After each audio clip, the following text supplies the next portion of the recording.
Picture two Americans. One has been saving diligently for 8 years, lives frugally, tracks every expense but still struggles to reach $50,000 and feels like a complete failure. The other just hit their second $100,000 in 18 months. Barely thinking about money, while their wealth grows almost automatically. What if I told you this isn't about luck, intelligence, or income, but about surviving a 4,000-year-old initiation ritual that most people never complete? Here's the question that's going to change everything. Why does your first $100,000 feel like pushing a boulder uphill, while your second $100,000 rolls downhill by itself? The answer lies in ancient wisdom about transformation that modern finance completely ignores. In this video, you're going to discover why the first 100K is deliberately designed to break you mentally and emotionally. You'll learn which ancient trial you're actually enduring, why 90% of people quit right before the magic happens, and how surviving this brutal test transforms you from a financial civilian into a wealth warrior. By the end, you'll stop feeling like you're failing and start recognizing this struggle as your graduation ceremony from mediocrity to mastery. If you're ready to understand why your hardest financial battle is actually your most important victory, comment "Wealth Warrior" right now, and let's start exploring the first thing. Don't forget to hit the subscribe button, turn on the notification bell so you don't miss any of our videos. Thank you very much. 1. Why $100 forges your financial identity. Here's why you feel like giving up on wealth building. You think you're failing at accumulating money, but you're actually succeeding at something much more important: forging your financial identity. Every month you save while your friends spend. Every time you choose investment over instant gratification. Every moment you question if you're cut out for this. You're going through the same brutal transformation that separated master craftsmen from casual hobbyists 3,000 years ago. Let me tell you about two young men who sought to learn metalworking from the greatest blacksmith in ancient Damascus. The first apprentice, dedicated Khalil, understood that becoming a master blacksmith meant enduring years of brutal training. Daily, his hands burned from hot metal. His arms ached from swinging heavy hammers. His creations cracked, warped, and broke. For 2 years, Khalil produced nothing but failures while watching the master create beautiful weapons and tools that seemed impossible to replicate. Khalil's friends mocked him. Why torture yourself for years when you could be enjoying life? Look at your burned hands. You're clearly not talented enough for this. But Khalil persisted because he understood something profound. The real craft wasn't just shaping metal, it was reshaping himself into someone capable of mastering metal. The second apprentice, impatient Rashid, expected quick results. After 3 months of burned hands and failed attempts, Rashid declared, "This is too hard. I must not be talented. Real blacksmiths probably have natural gifts I don't possess." He quit and returned to his comfortable but ordinary life, never understanding how close he was to the breakthrough.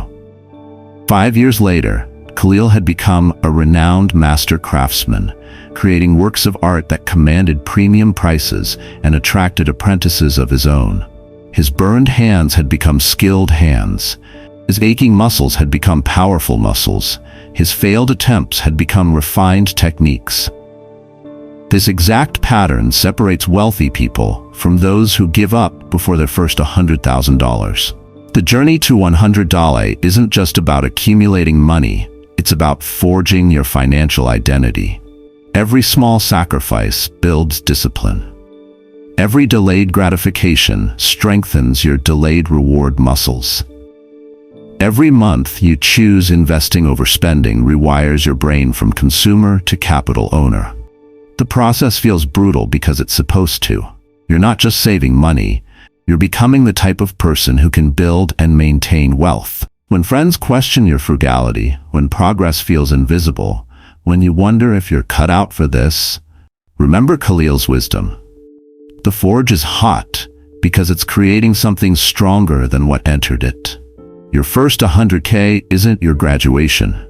It's proof you survived the apprenticeship that transforms ordinary people into wealth masters. 2. A farmer's cruel season explains why early maths looks like financial torture. Here's the mathematical nightmare that makes smart people quit wealth building. You save $400 this month, invest it wisely, earn a solid 10% return, and your reward is $40. $40. That's not financial freedom, that's lunch money. You work overtime, skip vacations, drive an old car, and after a year of sacrifice, your investment returns couldn't cover a tank of gas. It feels like the system is broken, but you're actually experiencing the same cruel mathematics that tested ancient farmers 4,000 years ago. Let me tell you about 2 olive farmers in ancient Greece who faced identical growing conditions but made opposite choices about patience. The first farmer, persistent Georgios, inherited barren land and decided to plant olive trees. His neighbors laughed. "Olive trees take 7 years to bear fruit, Georgios. You'll be an old man before you see a single olive. Why not plant wheat that harvests in 1 season?" But Georgios understood something profound about agricultural mathematics. The same soil that produces tiny wheat yields could eventually produce massive olive harvests if he could endure the cruel waiting period. For 7 years, Georgios tended his olive saplings daily. He watered them, protected them from animals, and watched them grow inch by painful inch. His neighbors harvested wheat every year, earning modest but immediate profits, while Georgios earned nothing. Year 3, he was tempted to give up. In year 5, he questioned his sanity. Year 6, he wondered if the trees would ever produce anything meaningful. The second farmer, impatient Demetrios, also planted olive trees but grew frustrated after 2 years of zero harvest. "This is ridiculous," he declared. "I'm working just as hard as my wheat farming neighbors, but earning nothing. These trees must be defective." Demetrius uprooted his olive trees and planted wheat instead, earning small immediate profits and feeling vindicated by his practical decision. Year 8 changed everything. Georgios's olive trees suddenly exploded with fruit. His first harvest produced more oil than his neighbor's annual wheat crops combined. By year 10, Georgios's olive groves generated enough wealth to buy all the surrounding wheat farms. His patient investment in slow-growing trees had created generational wealth that no annual crop could match. This exact mathematical curve governs your first $100,000. Early returns feel pathetic because they are pathetic. 10% of $5,000 is indeed just $500 annually. But that same 10% on $100,000 becomes $10,000. Meaningful money that changes your life. You're not failing at wealth building. You're in the cruel season before the mathematical harvest. Every dollar saved now is an olive tree sapling that will eventually produce exponential returns. Remember Georgios's wisdom. The waiting period isn't wasted time. It's the price you pay for exponential results. 3. Why emotional warfare nearly destroys you. Here's the emotional torture that breaks more wealth builders than market crashes or job losses. Watching your friends live the life you want while you're stuck saving pennies. They're posting vacation photos from Bali while you're eating ramen. They're buying new cars while you're driving a 2015 Honda with 180,000 miles. They seem to be winning at life while you feel like you're punishing yourself for no reason. This emotional warfare nearly destroys your financial discipline, but you're actually enduring the same trial that separated elite warriors from ordinary citizens 2,500 years ago. Let me tell you about 2 young men in ancient Sparta who faced very different paths to adulthood. The first young man, disciplined Leonidas, was selected for the Agoge, Sparta's brutal military training program. For years, he endured deliberate hardship, sleeping on thin mats while other Greek boys enjoyed comfortable beds, eating simple barley meals while others feasted on rich foods, training in harsh weather while others sheltered indoors. His Athenian cousins would visit and mock him. "Why torture yourself, Leonidas? Look how well we live. We have silk clothes, elaborate dinners, and entertainment every night. You're missing out on the best years of your life. Leonidas felt the sting of comparison daily. When he saw wealthy Athenian youth enjoying immediate pleasures, he questioned whether his sacrifices were worth it. The Agos demanded everything: comfort, pleasure, ease, in exchange for promises of future strength that felt imaginary during the brutal present. The second young man, comfort-seeking Alexios, was an Athenian who chose the easy path. He indulged in rich foods, luxury clothes, and constant entertainment. He felt superior to those suffering Spartan boys, enjoying immediate gratification while they endured pointless hardship. Life is short, Alexios would say. Why not enjoy it now? 20 years later, when Persian armies threatened Greece, the contrast was devastating. Leonidas had become an elite warrior capable of extraordinary feats, leading 300 Spartans who held off millions of enemies. His years of deliberate hardship had forged unbreakable mental and physical strength. Alexios, meanwhile, had become a soft, wealthy citizen who panicked at the first sign of danger.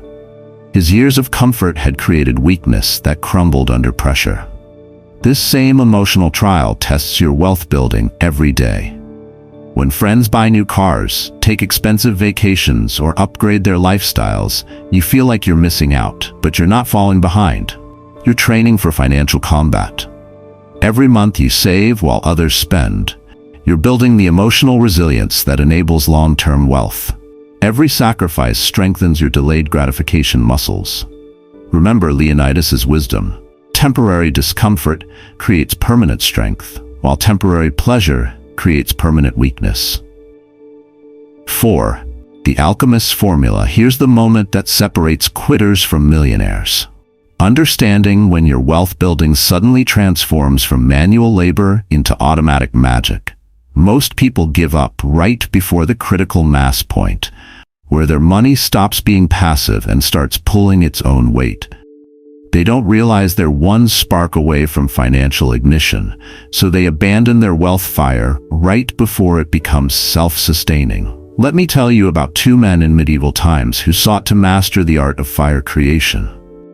The first man, persistent alchemist Jabir, understood that creating sustainable fire required precise knowledge of critical mass principles. He spent months gathering the right materials: dry tinder, proper kindling, seasoned logs, and studied the exact process of ignition. Jabir knew that small sparks, when carefully nurtured with the right fuel ratios, would eventually reach a critical temperature where fire becomes self-sustaining and spreads exponentially. For weeks, Jabir's attempts produced only smoke and small flames that quickly died out. His neighbors mocked him. "You've been working on this fire for months and have nothing to show for it. We can gather firewood too, but we're not wasting time on impossible dreams." But Jabir understood something profound. He wasn't failing to make fire. He was learning the precise formula for sustainable combustion. The second man, impatient gatherer Marcus, also wanted fire, but approached it carelessly. Marcus would collect random materials, strike sparks haphazardly, and expect immediate results. When his efforts produced only smoke, Marcus would abandon the attempt and start over with different materials. He never stayed with one approach long enough to understand the ignition process. The breakthrough came suddenly for Jabir. After months of patient experimentation, he achieved the perfect combination of fuel, air, and heat. In one magical moment, his carefully prepared materials reached critical mass and burst into self-sustaining flames. The fire began feeding itself, spreading through the fuel without further effort from Jabir. What had required constant work suddenly became automatic.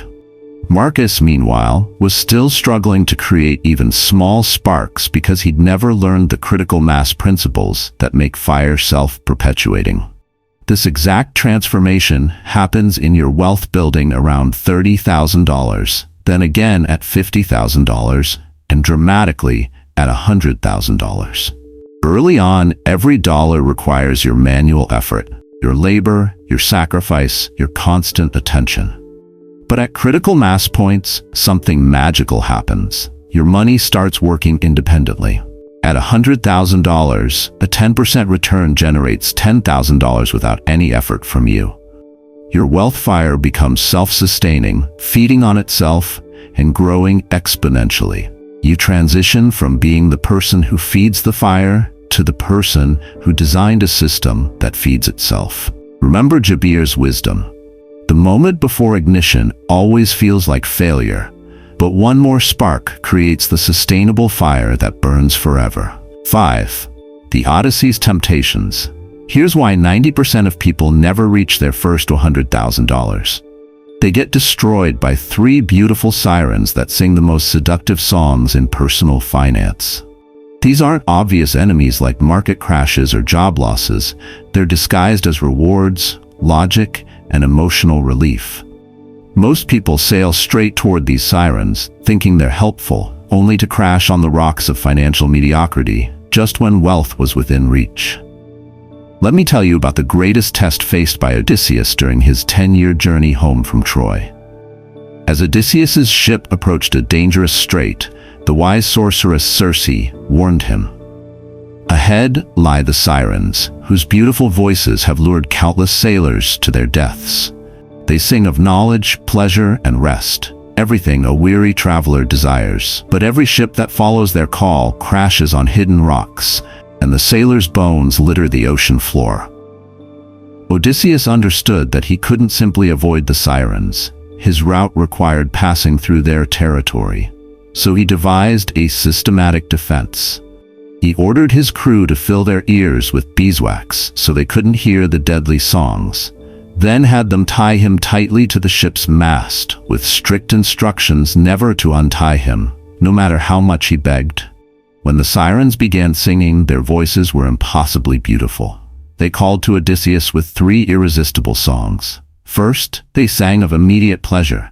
"Come to us, famous Odysseus. You've worked so hard and sacrificed so much. You deserve to enjoy yourself now. Life is short. Why not live a little?" Second, they sang of logical excuses. "Why torture yourself with this slow journey home? You're so close to your destination that stopping now won't really matter. You can always restart later when conditions are perfect." Third, they sang of emotional comfort. "You're stressed, lonely, and tired. Come to us for relief. One small indulgence will make you feel better and give you strength to continue." Odysseus desperately wanted to respond to each beautiful song. He strained against his ropes, begged his crew to untie him, and promised rewards if they just let him swim to the sirens. But his crew, unable to hear the temptations, kept sailing while Odysseus remained safely bound to his mission. These same 3 sirens destroy modern wealth builders daily. Lifestyle inflation, you deserve to spend more when you earn more. Inconsistent habits, stopping and starting your wealth plan repeatedly. And emotional spending, buying comfort when stressed, lonely, or bored. The solution isn't stronger willpower, it's Odysseus's strategy. Build systems that protect you from yourself. Automate investments so you can't skip them. Set up barriers between impulses and spending. Create accountability that keeps you tied to your wealth-building mission. Remember Odysseus's wisdom. The most dangerous enemies sing the most beautiful songs. 6. Why 100K creates complete metamorphosis. Here's what no one tells you about reaching your first $100,000. You don't just accumulate money, you become a completely different person.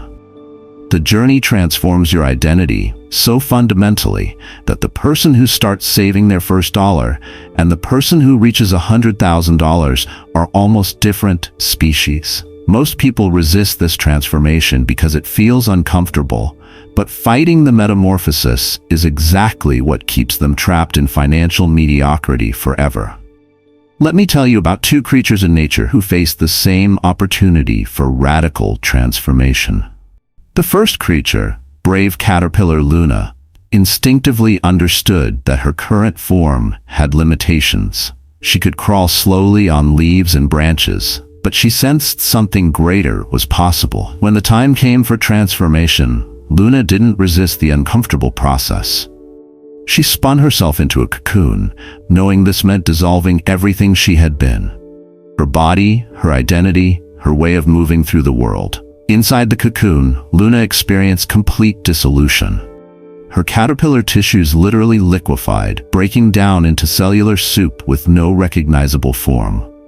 For weeks, she existed in formless darkness, neither caterpillar nor butterfly, trusting a process she couldn't understand or control. Friends outside the cocoon worried. Luna has disappeared. She must have died. This cocoon thing was clearly a mistake. But Luna was undergoing miraculous reconstruction. Her dissolved cellular material was reorganizing into wings, compound eyes, and systems for flight. She was becoming something capable of experiencing her caterpillar form could never have imagined. The second creature, comfort-seeking Carlos, also felt the natural urge to transform, but resisted because the process seemed too risky and uncomfortable. Why dissolve everything I am for uncertain results? Carlos reasoned. I'm already successful at being a caterpillar. I can crawl efficiently, find food easily, and I understand how this form works. Transformation might destroy what I've built. Carlos remained a caterpillar his entire life, crawling the same branches, eating the same leaves, never experiencing the world from above the trees. This exact metamorphosis happens during your 100K journey. You start as a financial caterpillar, working for money, reacting to circumstances, feeling desperate about your situation. The journey forces you to dissolve your consumer identity and reconstruct yourself as a capital owner. At 100K, you're no longer the same person who started. You've developed the patience to wait for compound returns. You've built the discipline to automate systems. You've gained the emotional resilience to ignore market volatility. You think strategically instead of reactively, plan decades ahead instead of living paycheck to paycheck. Most importantly, you've internalized a fundamental shift. You're no longer trading time for money. You're an architect designing wealth systems. The discomfort you feel during your financial transformation isn't a bug. It's a feature. You're dissolving your old financial identity to become someone capable of sustained wealth building. Remember Luna's wisdom. What feels like death is actually the birth of something magnificent. 7. Why systems replace struggle after 100K. Here's the secret that separates temporary wealth from generational fortunes. After you reach $100,000, wealth building transforms from manual effort into architectural thinking. Before 100K, you're grinding every day to move money from here to there. After 100K, you design systems that move money automatically while you sleep. Most people never make this transition because they keep thinking like laborers instead of engineers, missing the fundamental shift that makes wealth effortless. Let me tell you about two men in ancient Rome who faced the challenge of connecting distant cities across difficult terrain. The first man, strategic engineer Marcus, was commissioned to create a transportation route between Rome and a distant province. Marcus understood that this project required massive upfront investment in permanent infrastructure. For 2 years, he surveyed terrain, designed drainage systems, laid deep foundations, and built roads with multiple layers of stone, gravel, and paving stones. Marcus's approach seemed expensive and slow. While he was still planning and building, other travelers were already making journeys using temporary paths. His workers complained, "We could have made hundreds of trips in the time it's taken to build this road." Marcus is overthinking a simple problem. The initial investment was enormous: materials, labor, precise engineering, with no immediate returns. The second man, shortcut traveler Quintus, took what seemed like the practical approach. Instead of building expensive infrastructure, Quintus created temporary paths using the easiest routes. When he encountered obstacles like rivers or hills, he'd find quick workarounds. Rope bridges, steep climbs, whatever got him to the destination fastest with minimal upfront cost. Quintus completed his first journey much faster than Marcus's road construction, and he felt vindicated by his efficient approach. "See?" he'd tell others. Marcus is wasting time and money on unnecessary complexity while I'm already getting results. 5 years later, the contrast was dramatic. Marcus's road enabled effortless travel for thousands of people daily. Merchants used it constantly, armies marched on it, and trade flourished because of reliable transportation.